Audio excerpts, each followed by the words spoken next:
భారతీయులకు అమెరికా అధ్యక్షుడు big shock ఇచ్చారు. ఇండియన్లకు వీసాలు ఇవ్వొద్దంటూ ట్రంప్ సంచలన ఆదేశాలు జారీ చేశారు. దీంతో భారతీయులు ఆందోళన చెందుతున్నారు.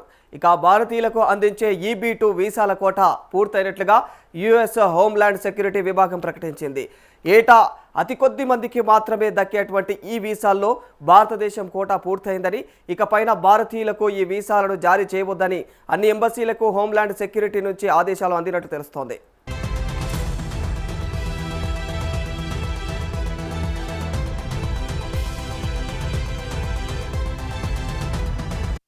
యుఎస్లో శాశ్వతంగా ఉండిపోవాలనుకునే అత్యంత నైపుణ్యం కలిగినటువంటి వ్యక్తులకు EB-2 వీసా మంచి మార్గమని చెప్పుకోవాలి.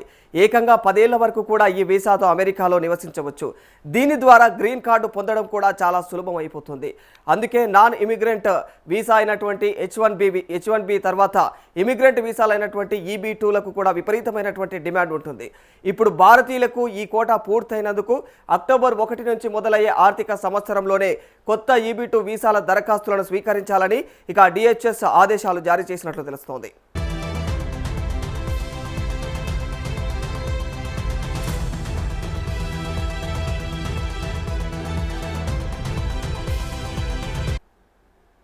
అమెరికా చట్టాల ప్రకారం అమెరికాలోని పనిచేసే విదేశీ నిపుణుల్లో 28.6% మందికి మాత్రమే EB-2 వీసా పొందే అవకాశం ఉంటుంది. అలాగే ఏ దేశానికి కూడా ఇందులో 7% మించినటువంటి ఎక్కువ EB-2 వీసాలు జారీ చేయకూడదు.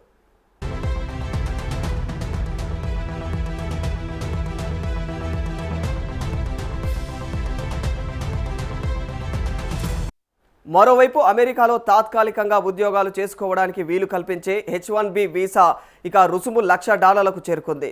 అయినప్పటికీ కూడా డిమాండ్ పెరగడమే తప్ప తగ్గడం లేదు. ఈ వీసాల కోసం 2026 ఆర్థిక సంవత్సరంలో 2 లక్షల మందికి పైగా దరఖాస్తు చేసుకున్నారని చెప్పేసి కూడా డిపార్ట్మెంట్ ఆఫ్ ఇక homeland security secretary Mark Wayne Mullin తెలియజేశారు.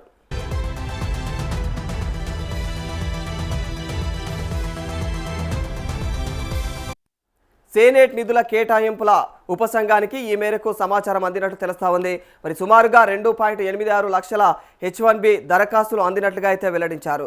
మరి వీరిలో ఇప్పటికే 2 లక్షల మంది $1,00,000 చెల్లించారని చెప్పేసి అయితే పేర్కొంటా ఉన్నారు. మరి రుసుము త్వరగా చెల్లిస్తేనే వారి యొక్క వీసా ప్రక్రియను వేగవంతం పూర్తి చేయగలుగుతామని చెప్పేసి అయితే స్పష్టం చేశారు. $1,00,000 చెల్లించే దరఖాస్తుదారుల పత్రాలు సుమారుగా 15 రోజుల్లోనే ప్రాసెస్ అవుతాయని, మరి ఇతర దరఖాస్తుల ప్రాసెసింగ్ 7.5 నెలల పడుతుందని చెప్పేసి అయితే మార్క్ వెన్ మూలిన్ అయితే వివరించారు.